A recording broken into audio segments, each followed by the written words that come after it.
കരയരുതെന്ന് വിചാരിച്ചാലും കോപ്പ് കരച്ചിൽ വരും. Okay fine. ഹലോ. ഞാനേ ഇങ്ങനെ പഴയ കാര്യങ്ങളൊക്കെ ആലോചിച്ചപ്പം എൻ്റെ സ്കൂൾ ടൈമിലുണ്ടായ ഒരു ഇൻസിഡന്റ് ഇങ്ങനെ ഓർമ്മ വന്നു. അപ്പം എനിക്കത് നിങ്ങളോട് പറയണമെന്ന് വിചാരിച്ചു കേട്ടോ. പറയണമെന്ന് തോന്നി.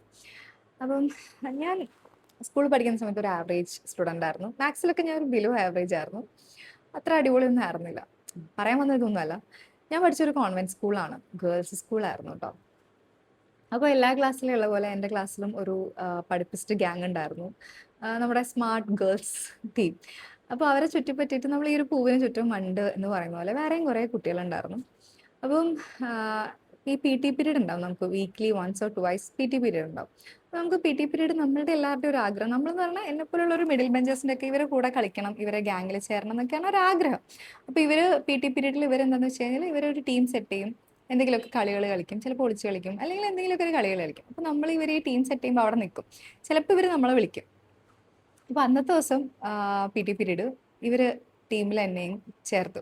എനിക്ക് ഭയങ്കര സന്തോഷമായിട്ട് ഓക്കെ കളിക്കാലോ എന്നുള്ളൊരു മൈൻഡ് സെറ്റാണ്. ഞാൻ ചെറുതാണെന്ന്, കൂടിപ്പോയാൽ ഒരു 7th 8th പഠിക്കുന്ന ടൈമായിരിക്കും. അപ്പം ആ സമയത്താണ് ഒരു കുട്ടി ഓടി വരുന്നത്. അതായത് ഞാൻ പറഞ്ഞ ഇവരുടെ ഗ്യാങ്ങിൽ ഒരു കുട്ടി, ഈ പൂവിന് ചുറ്റുള്ള വണ്ടുണ്ടല്ലോ, ആ ഒരു വണ്ട് അങ്ങനെ ഓടി വരുന്നു. അപ്പോൾ പുള്ളിക്കാരി ആ ഒരു സമയത്ത് അവിടെ ഉണ്ടായിരുന്നില്ല ടീം സെറ്റ് ചെയ്യുമ്പോൾ. അപ്പോൾ പുള്ളിക്കാരി വന്നിട്ട് ഇവരോട് പറഞ്ഞു എനിക്കും ടീമിൽ ചേരണം എന്ന് പറഞ്ഞു. അപ്പോൾ ഇവർ പറഞ്ഞു അയ്യോ നമ്മൾ ഓൾറെഡി ടീം ഇട്ടു, നീ പിന്നത്തെ ദിവസം വാ എന്ന് പറഞ്ഞു. അപ്പോൾ അവൾ അവിടെ നിന്നിട്ട് സെൻഡ് അടിച്ചു, അല്ല എനിക്ക് നിങ്ങളൂടെ കളിക്കണം എന്നൊക്കെ പറഞ്ഞു.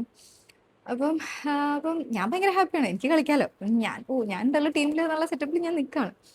അപ്പോൾ ഇവർ അങ്ങോട്ടും ഇങ്ങോട്ടും സംസാരിക്കുന്നുണ്ട്, എന്നെ നോക്കുന്നുണ്ട്. എന്നിട്ട് ഇവർ എൻ്റെ അടുത്ത് വന്നിട്ട് പറഞ്ഞു അനകന്ന് കളിക്കണ്ട, ഞങ്ങൾ ഇവളെ ടീമിലെടുക്കുക, പിന്നത്തെ ദിവസം കളിക്കാമെന്ന് പറഞ്ഞു. എനിക്കത് ഭയങ്കര നാണക്കേടായി, ഭയങ്കര വിഷമവുമായിട്ടോ.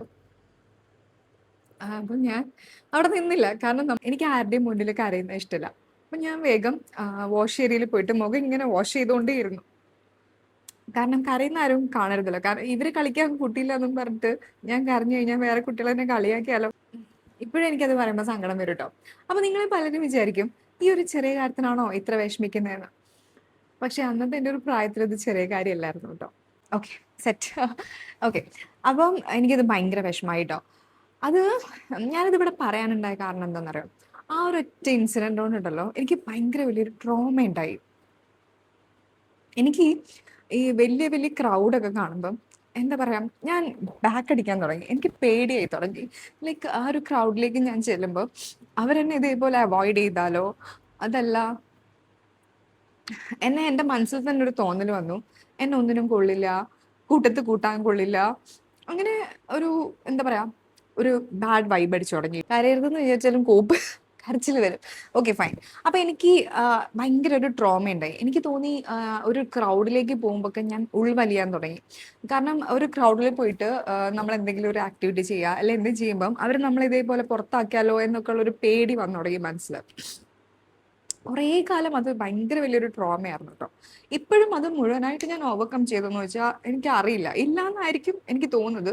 കാരണം ഇപ്പോഴും ഒരു ക്രൗഡ് കാണുമ്പോൾ എനിക്ക് ഭയങ്കര ടെൻഷനാണ്. ഈവൻ 2 ടൈമിൽ ഞാൻ അത് കഴിഞ്ഞിട്ട് 2 ടൈം ഞാൻ MC ചെയ്തിട്ടുണ്ടായിരുന്നു എൻ്റെ ഫാമിലിയിൽ ഓരോ ഫങ്ഷൻസിന് വേണ്ടിയിട്ടും കസിൻ്റെ മാരേജിനും. പക്ഷെ ഫസ്റ്റിൽ സ്റ്റേജ് കയറുമ്പോഴാണെങ്കിലും ഉണ്ടാവുന്നൊരു പേടിയില്ലേ, കാരണം ഞാൻ അവിടെ കയറി കഴിഞ്ഞിട്ട് ആളുകൾ ഞാൻ പറയുന്നത് കേട്ടില്ലെങ്കിലോ, അവർ എനിക്ക് അറ്റൻഷൻ തന്നില്ലെങ്കിലോ, അങ്ങനെ ഒരുപാട് ടെൻഷൻസും വലിയൊരു ട്രോമയുണ്ടായി. ഓക്കെ, ഞാൻ ഇതൊക്കെ ഇവിടെ പറയാൻ കാരണം എന്ന് വെച്ച് കഴിഞ്ഞാൽ എന്താ ഞാൻ പറഞ്ഞത് പോലെ എനിക്കൊരു ഐഡിയ ഇല്ല, പെട്ടെന്ന് എനിക്കത് ഓർമ്മ വന്നപ്പം പറയണമെന്ന് തോന്നി. അപ്പം നിങ്ങൾ ഇതുപോലെയൊക്കെ ആരെങ്കിലുമൊക്കെ മാറ്റി നിർത്തുന്നുണ്ടെന്നുണ്ടെങ്കിൽ അവരെ ചേർത്ത് പിടിക്കാൻ നോക്കാട്ടോ. കാരണം അവരെ ചേർത്ത് പിടിക്കുന്നതുകൊണ്ട് നിങ്ങളുടെ ലൈഫിൽ പ്രത്യേകിച്ച് വലിയ ഇമ്പാക്റ്റ് ഉണ്ടാക്കുന്നില്ല, പക്ഷെ ആ ഒരു വ്യക്തിൻ്റെ ജീവിതത്തിലുണ്ടല്ലോ ചിലപ്പോൾ വളരെ വലിയ മാറ്റങ്ങൾ ഉണ്ടാക്കും. കാരണം അല്ല, നമ്മൾ ഇതുപോലെ തള്ളി മാറ്റി കഴിയുമ്പോണ്ടല്ലോ അവരുടെ ജീവിതം ചിലപ്പോൾ ഒന്നും ഇല്ലാണ്ടായി പോകും. ആ ഒരു ലൈഫ് ലോങ് അവരുടെ ഉള്ളിൽ ആ ഒരു ട്രോമ കിടക്കും. അപ്പം അത്രയേ ഉള്ളൂ.